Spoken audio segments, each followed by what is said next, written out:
If you're a parent, it's your worst nightmare. Finding out your child has been molested evokes the most primal feelings of anger and betrayal. But what should you do in that harrowing situation? For most parents, the answer is simple. Call the police. Let justice take its course.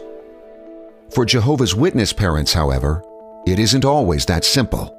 They are part of a religious community that relies heavily on bodies of elders to internally police accusations of wrongdoing. In turn, witness elders are guided by the Watchtower Society to apply the so-called two-witness rule to all allegations. There must be 2 or 3 eyewitnesses, not just people repeating hearsay. No action can be taken if there is only one witness.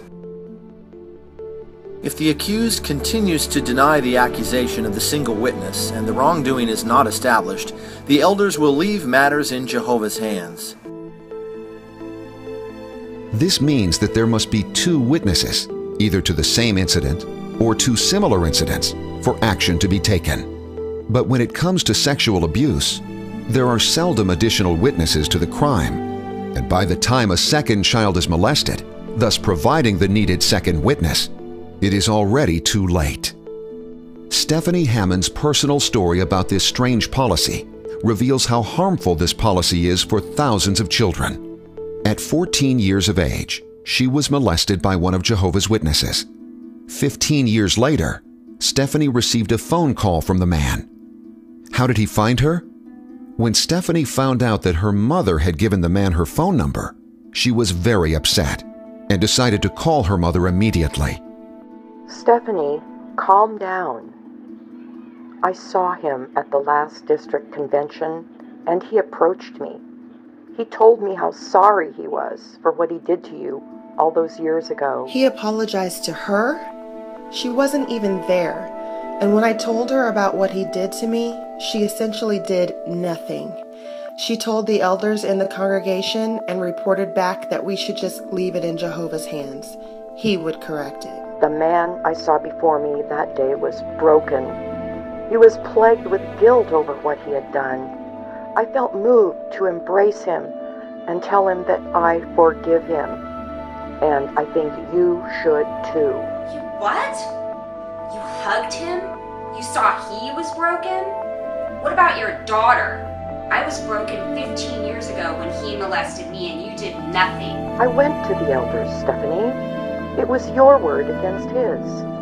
And you know, just as well as I do, without 2 witnesses. Who cares about the elders? Why didn't you go to the police? Look, Stephanie, we did it Jehovah's way.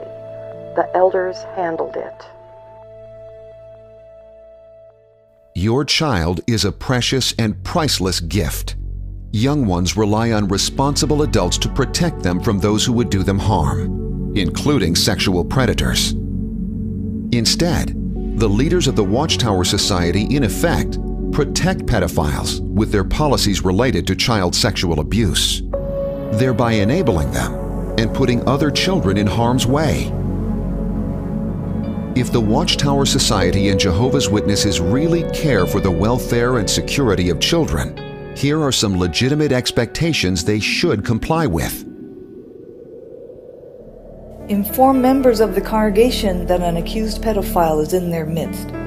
Take great care to ensure that children are not accessible to accused abusers, whether it be in the door-to-door ministry or traveling to and from meetings.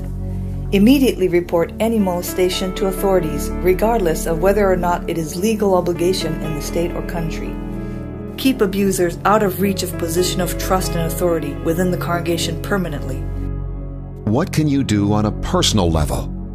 When Jehovah's Witnesses come to your door, explain to them that you are aware of Watchtower policies that protect pedophiles. Share this information with your family, friends, and neighbors. Visit www.aawa.co